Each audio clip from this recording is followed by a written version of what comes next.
Welcome to this Pearl of Laboratory Medicine, brought to you by AACC and the Clinical Chemistry Trainee Council. View this and many more pearls, as well as other free educational material at traineecouncil.org. Hi, I'm Alison Woodworth. I am the Medical Director of the Core Clinical Laboratory and Point-of-Care Testing at the University of Kentucky Medical Center. Today I will tell you about the important role of the clinical laboratory in diagnosis and monitoring of sepsis. Sepsis is a debilitating disorder affecting over 750,000 Americans each year.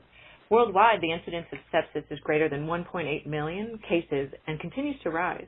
If left untreated, sepsis progresses rapidly to severe sepsis and septic shock, resulting in 200,000 deaths each year in the United States. Sepsis mortality increases with age and comorbidities such as cancer. Therefore, the number of deaths due to sepsis is expected to rise significantly.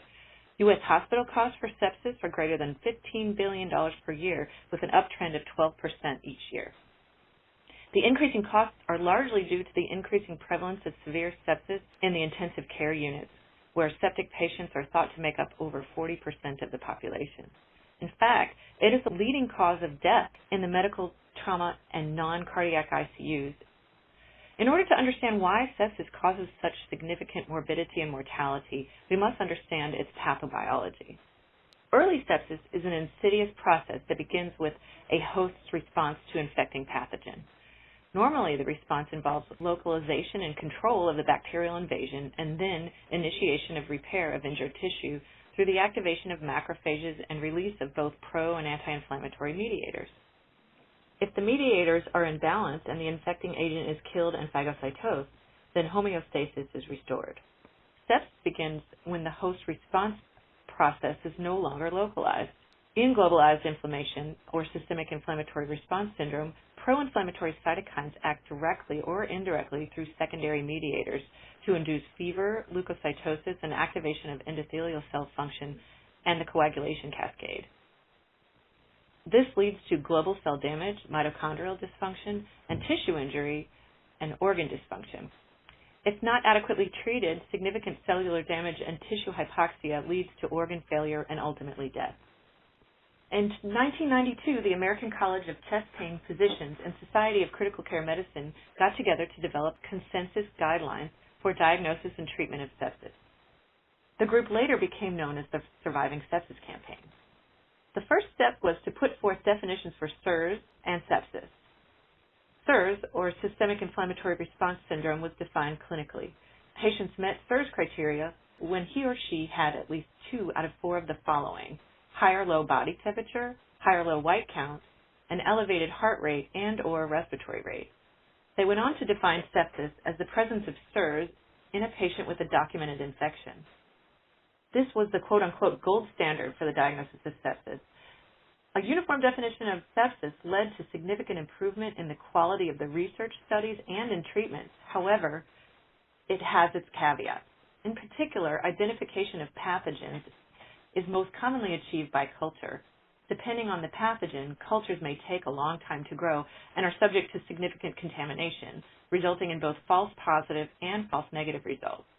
Therefore, updated guidelines included SIRS plus a documented or suspected infection. The consensus guidelines also defined different severities of sepsis. Septic patients are classified into 3 categories of increasing severity depending on the degree of organ dysfunction and hypotension. More severe forms of sepsis are associated with an increased mortality rate. Sepsis without organ involvement is associated with a 15 to 20% mortality rate. Sepsis with organ dysfunction confers a 25 to 30% mortality rate. Septic shock, which is sepsis with organ dysfunction and hypotension, is associated with up to a 70% mortality rate. Numerous studies have looked at reducing sepsis-related mortality.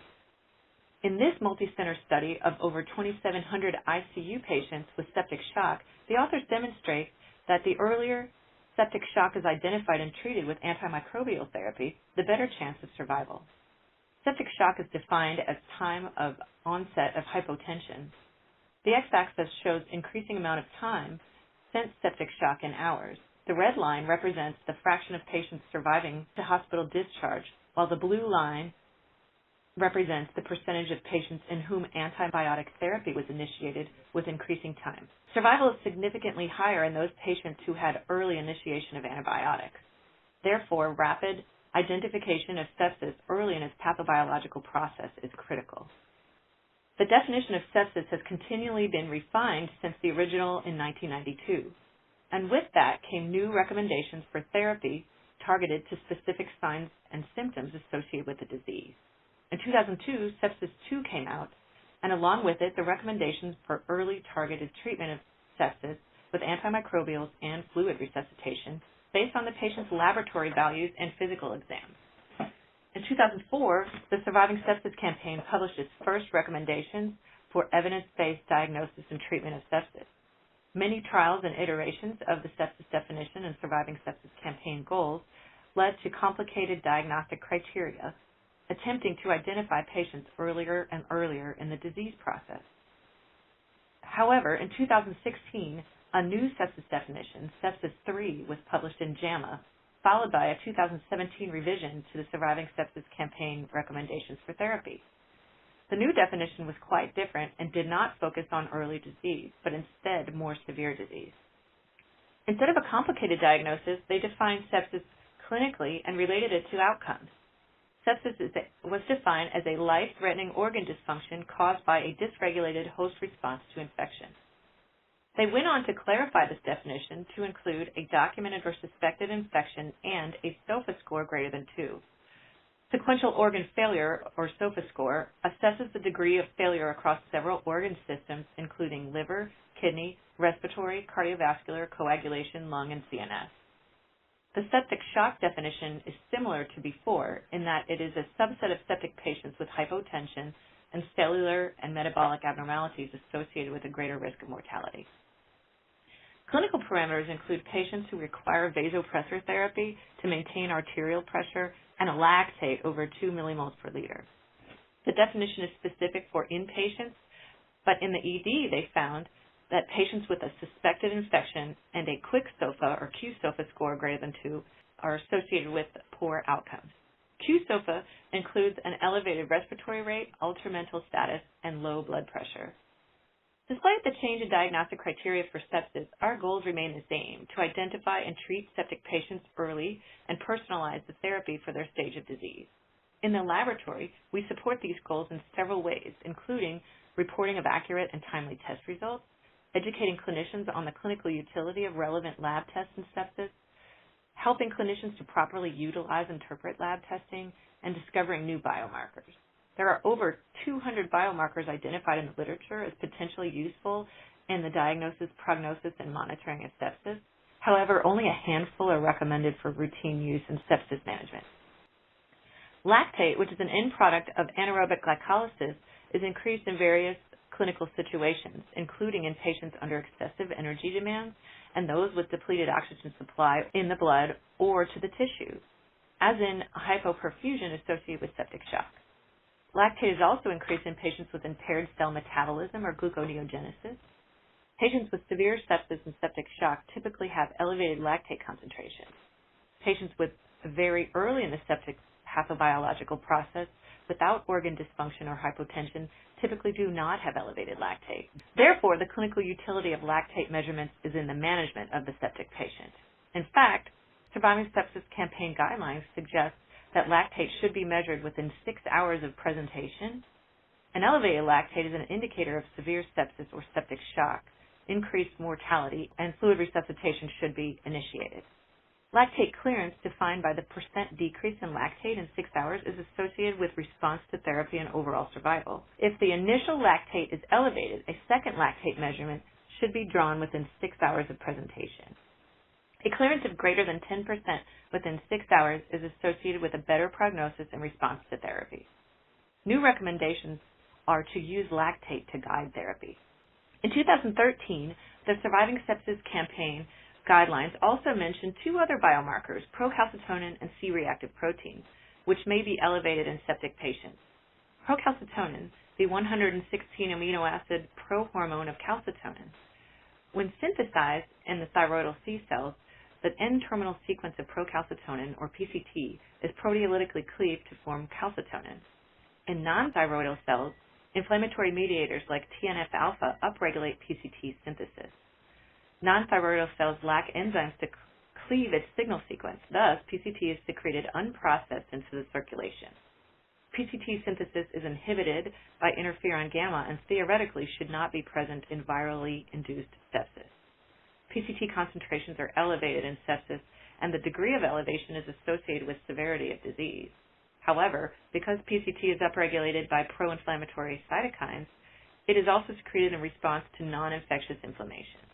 Numerous studies have investigated the clinical and diagnostic utility of PCT to predict early sepsis, prognosis, and guide antimicrobial therapy. Unfortunately, PCT does not have ample diagnostic strength to differentiate early sepsis from non-infectious causes of SIRS. In a meta-analysis of over 2,000 ICU and ED patients with SIRS, PCT only showed 70% sensitivity and specificity to identify patients with an infection, i.e. sepsis. When measured over time, changes in PCT concentrations may predict prognosis. In studies of critically ill patients, when PCT concentrations are low or decreasing over time, the patient's chance of survival was significantly higher than if PCT concentrations were steady or increasing. Because PCT upregulation may be specific for bacterial sepsis, groups have investigated its ability to guide antimicrobial therapy. Guidelines do not agree, but in general, in adults, decreasing PCT concentrations along with other clinical and laboratory signs and symptoms may be used to direct antibiotic cessation. But high PCT concentrations should not be used to increase or change antibiotic regimens. The FDA has recently approved PCT for this purpose. More data is needed to demonstrate the benefit of PCT-guided antibiotic therapy in kids. Further, no studies have investigated whether decreased antibiotic use has led to a decreased number of so-called superbugs. C-reactive protein, or CRP, is an acute phase reactant that is upregulated in response to pro-inflammatory stimuli. CRP is a pentameric globular protein synthesized in the liver. It binds phosphatidylcholine, which is present on the surface of microbial membranes, as well as damaged host cells, and activates complement. For these reasons, it has been touted as an ideal sepsis biomarker candidate. However, most studies show that, like PCT, CRP is not useful in identifying infectious SIRS or sepsis. This is likely due to its long half-life and lack of specificity for bacterial sources of inflammation. CRP may have a role in predicting prognosis, particularly in patients on antimicrobial therapy. In one study of septic patients, a low CRP after 2 days on antibiotics conferred a better chance of survival than a high CRP. There does not seem to be a role for CRP in monitoring antibiotic therapy over time because it has a long half-life and can stay elevated for over 72 hours after infectious insult. At this point, there is not a good tool for identifying sepsis early in the pathobiological process. Recent studies have focused on cytokines. As I mentioned earlier in the talk, synthesis of pro- and anti-inflammatory cytokines is upregulated rapidly in response to insult by foreign pathogens or other inflammatory signals. The figure on the left shows the increase in plasma concentration of inflammatory cytokines PCT and CRP in response to an inflammatory insult in otherwise healthy people. There is a rapid rise in cytokine concentrations, which peak at about 2 hours after insult, and if the patient recovers, cytokines rapidly return to normal. PCT is detectable at 2 to 4 hours, and a plateau is maintained for 8 to 24 hours. CRP takes about 6 hours to increase and an even longer time to normalize, which is not good for early identification or monitoring of therapy. PCT takes a long time to increase, but does come down rapidly, so it can be used to monitor therapy, but not early diagnosis. Pro-inflammatory cytokines go up early and decline rapidly with recovery. In clinical trials, cytokines have similar diagnostic strength to predict infectious sepsis among SIRS patients as PCT when measured alone. However, when cytokines are combined in a panel, they demonstrate superior diagnostic strength to identify sepsis. Concentrations of cytokines increase with increasing disease severity, and IL-6 elevations are an excellent predictor of mortality. Very few studies have looked at whether serial measurements of one or more cytokines may help to monitor therapy. Let's take a moment to evaluate the clinical and diagnostic utility of these sepsis biomarkers by looking at the most common utility. As you recall, the former gold standard for diagnosis of sepsis is at least 2 out of 4 SIRS criteria combined with documented or suspected infection. Cultures are subject to false positive and false negative results. Technologies for detecting infectious pathogens like molecular detection or MALDI-TOF are improving, but we still have to test for drug susceptibility using old-fashioned methods. Biomarkers are an attractive and rapid alternative to this gold standard. Lactate is part of most sepsis resuscitation bundles and is a good marker for prognosis and response to therapy in patients with severe sepsis and septic shock, but it lacks utility in patients early in the sepsis pathobiological process. Procalcitonin is elevated with increasing severity of sepsis, but is also elevated in non-infectious conditions and therefore is not ideal for identification of early sepsis.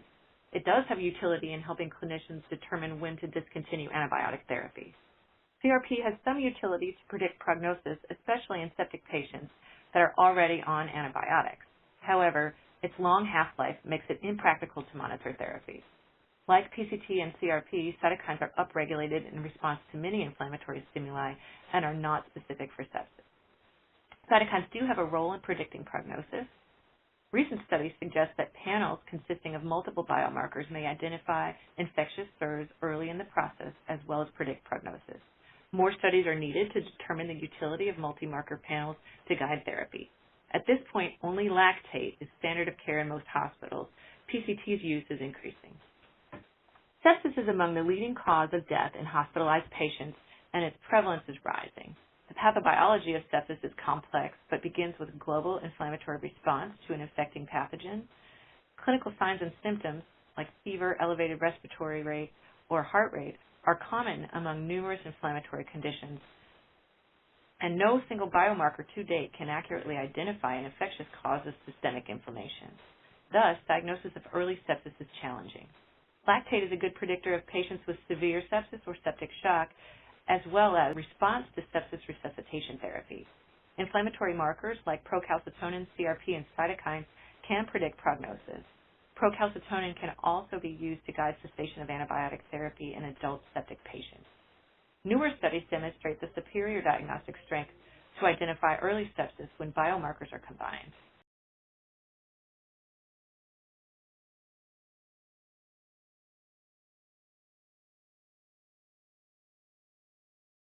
Thank you for the opportunity to talk to you about the evolving field of sepsis diagnosis. I've listed a few key references for your review. For more like this, as well as articles, podcasts, and more, please visit the Trainee Council at traineecouncil.org.